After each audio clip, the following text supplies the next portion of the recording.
All right, on here it says Rajan is shopping for school supplies and sees the sign. Pencils, 3 for $1 or 15 for $4.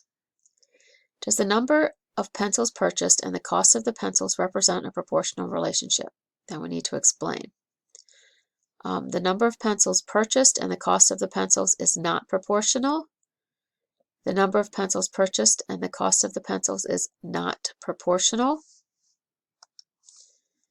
Just going to highlight those to make sure you see it. Is not proportional, is not proportional, is not proportional, and is not proportional.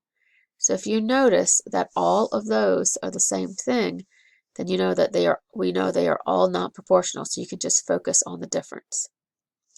The cost divided by the number of pencils is not the same value. So we have the cost divided by the number of pencils.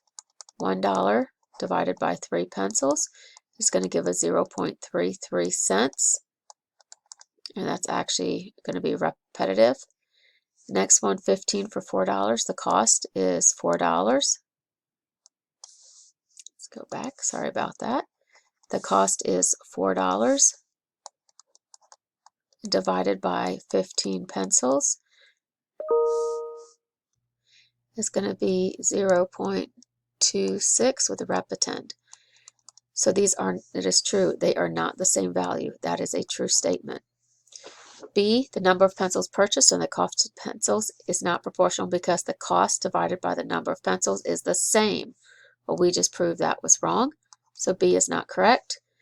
Because the cost is half the number of pencils, and we look at it 33 and 26, that is not half. And because the cost is double the number of pencils, 33 and 26 is not doubled. So A is your correct answer.